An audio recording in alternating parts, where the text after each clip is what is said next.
ये छात्र एवं छात्राएं सुप्रभात। हम लोग इसके पहले शिक्षण कौशल के संबंध में चर्चा कर रहे थे।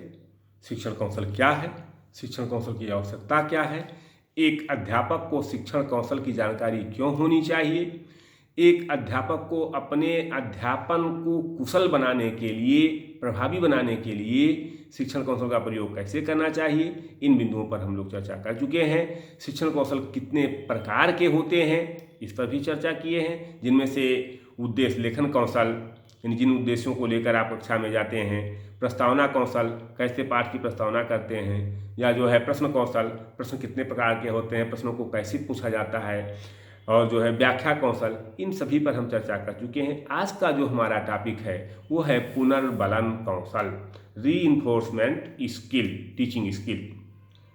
तो इस बात को हम जान रहे हैं, आप भी जान रहे हैं, जो भी अध्यापक बनने जा रहे हैं सब जान रहे हैं कि शिक्षण का मुख्य उद्देश्य बालक के व्यवहार में वांछित परिवर्तन लाना है।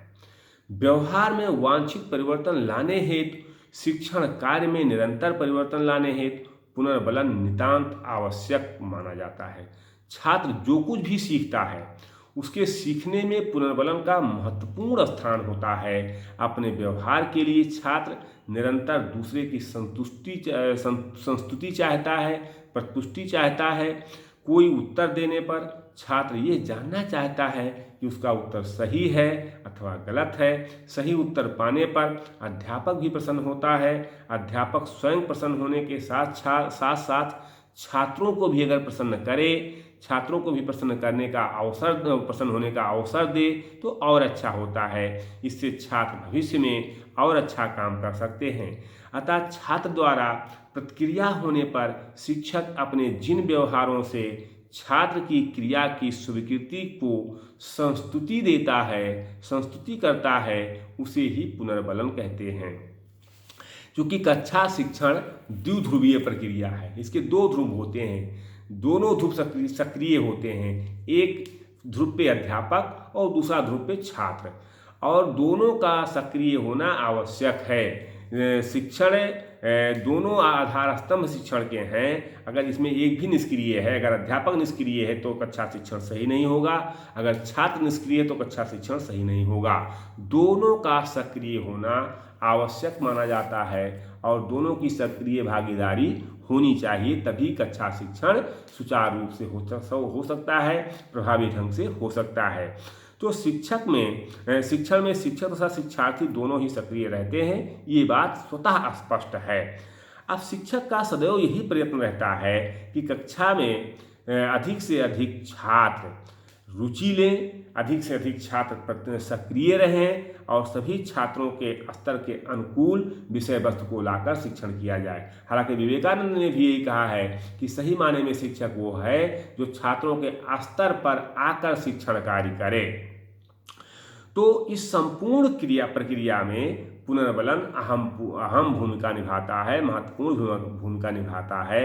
हिलगार्ड ने कहा है कि अध्यापक कक्षागत अधिगम परिस्थितियों पर निर्माता होने के कारण दंड एवं पुरस्कार दोनों प्रदान करने वाला प्रशासक होता है। यानी कक्षा में दंड और पुरस्कार दोनों देने का अधिकार या कक्षा का प्रशासक शिक्षक होता है। Teacher is a creature of learning situation, शैक्षिक परिस्थितियों का निर्माता शिक्षक को माना जाता है।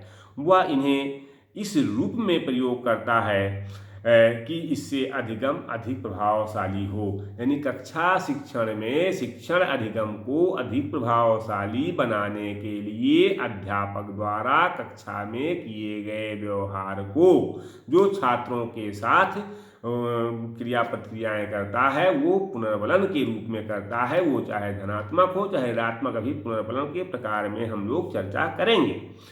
किसी भी अच्छे कार्य के लिए पुरस्कार एवं अवांछनीय कार्य के लिए दंड की व्यवस्था यदि की जाए तो अवांछनीय कार्यों को किसी हद तक प्रभावित किया जा सकता है या प्रतिबंध लगाया जा सकता है और वांछनीय कार्यों को बढ़ावा दिया जा सकता है।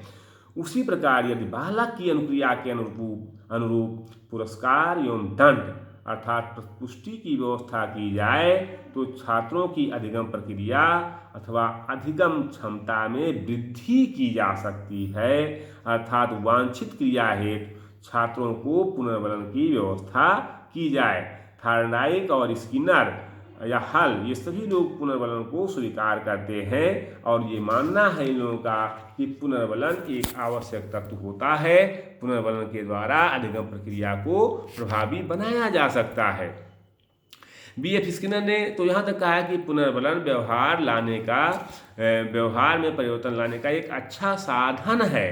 इस कला का विकास B.F. स्किनर ने जो किया कि कक्षा में छात्रों के व्यवहार परिवर्तन के लिए इनका प्रयोग किया जाता है। जो छात्र अच्छे कार्य करते हैं यानी अच्छी अनुक्रिया प्रभावशाली परिवर्तन लाता है। यदि पुनर्बलन का प्रयोग नहीं किया जाता तो छात्र निराश हो जाते हैं, उनका कार्य करने में रुचि नहीं रह जाती है, कार्य करने में रुचि खो देते हैं। जिस पदार्थ का या उद्दीपन द्वारा पुनर्बलन दिया जाता है उसे पुनर्बलक कहते हैं।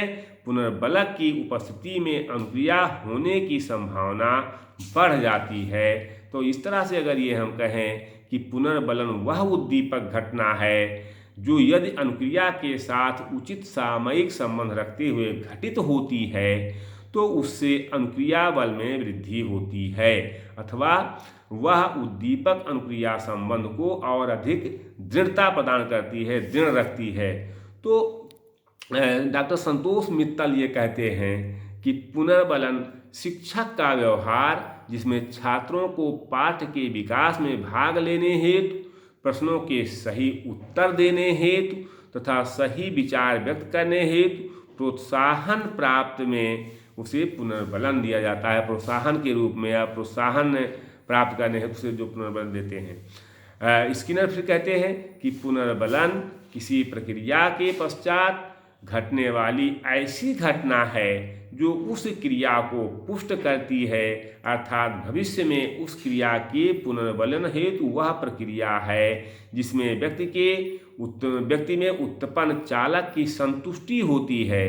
तो ये कहा जाए कि पुनर्बलन वह स्थिति है जो छात्र की प्रतिक्रिया में वृद्धि करती है। तो अतिशयोक्त नहीं होगा।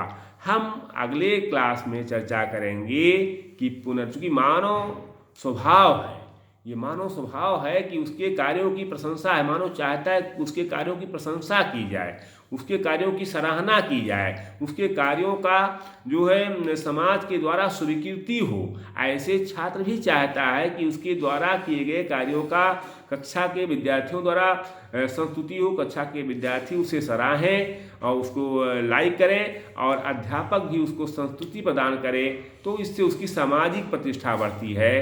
तो पुनर्बलन एक तरह से बालक के सामाजिक प्रतिष्ठा की एक प्रक्रिया है। हम लोग अगले दिनों में चर्चा करेंगे कि पुनर्बलन कितने प्रकार का होता है। आज से हम यहीं पे अपनी वाणी को विराम देते हैं। बहुत बहुत धन्यवाद।